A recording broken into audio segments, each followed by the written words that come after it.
यूं तो अब तक आपने कई ऐसे देशभक्तों की, वीरों की, सिपाहियों की कहानियां खूब सुनी होंगी जिन्होंने अपने देश की सुरक्षा के लिए अपने प्राण न्यौछावर कर दिए। लेकिन आज इस वीडियो में हम आपको एक ऐसे वीर सिपाही की कहानी बताएंगे जो अपनी मौत के 60 बरस बाद भी अपने देश की सुरक्षा के लिए अपने देश की सीमा पर तैनात है। जी, हम बात कर रहे हैं बाबा हरभजन सिंह की। कहते हैं कि बाबा हरभजन सिंह आज भी सिक्किम सीमा पर दुश्मनों के छक्के छुड़ा रहे हैं। तो आइए जानते हैं क्या है कहानी सिपाही हरभजन सिंह की। सिपाही हरभजन सिंह अपनी मौत के 50 साल बाद भी सिक्किम सीमा पर हमारे देश की सुरक्षा कर रहे हैं। हरभजन सिंह का जन्म 30 अगस्त 1946 को गुजरावाला में हुआ था, जो कि वर्तमान में पाकिस्तान में है। हरभजन सिंह साल 1966 में 24वीं पंजाब रेजिमेंट में बतौर जवान भर्ती हुए थे। हरभजन सिंह को अपनी सेवाएं देते केवल 2 बरस ही हो पाए थे कि साल 1968 में सिक्किम में तैनाती के दौरान एक हादसे में उनकी जान चली गई। इस बाबत सेना के जवानों का कहना है कि हरभजन सिंह एक दिन जब खच्चर पर बैठकर नदी पार कर रहे थे, तभी खच्चर सहित हरभजन नदी में बह गए। नदी में बहकर उनका शव काफी आगे निकल गया।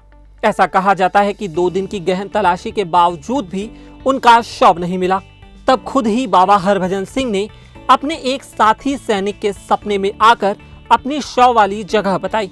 सुबह उस सैनिक ने अपने साथियों को हरभजन वाले सपने के बारे में बताया और जब सैनिक सपने में बताई गई जगह पर पहुंचे तो वहां हरभजन का शव पड़ा हुआ था।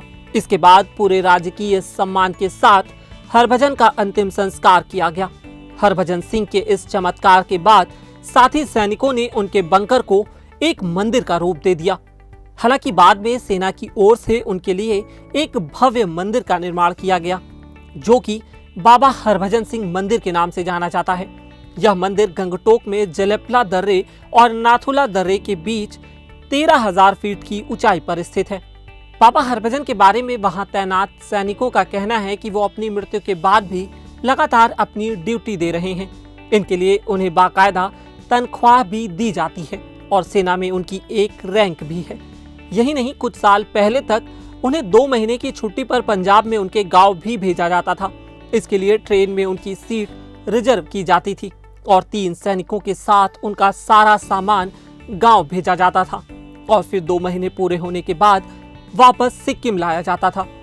वहीं इमरजेंसी के समय में बाबा हरभजन की छुट्टियां निरस्त भी की जाती रही हैं। कुछ साल पहले जब कुछ लोगों ने इस पर आपत्ति दर्ज कराई तो सेना ने बाबा को छुट्टी पर भेजना बंद कर दिया। अब बाबा हरभजन साल के 12 महीने अपनी ड्यूटी पर रहते हैं। आपको बता दें कि मंदिर में बाबा का एक कमरा भी है जिसमें प्रतिदिन सफाई करके बिस्तर लगाया जाता है। कमरे में बाबा की सेना की वर्दी और जूते रखे जाते हैं। वहां मौजूद सिपाहियों का कहना है कि बाबा के जूते में रोज पॉलिश की जाती है। उसके बावजूद वो जब सुबह उठकर जूतों को देखते हैं तो उसमें कीचड़ लगा रहता है।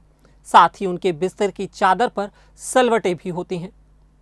हालांकि ये बात आश्चर्यजनक है पर सच भी है। मेरा नाम है उत्कर्ष, कैमरे के पीछे हैं रविंद्र जी। अगर आपको यह वीडियो पसंद आया तो हमारे फेसबुक पेज पर लाइक करें और यूट्यूब पर सब्सक्राइब करें।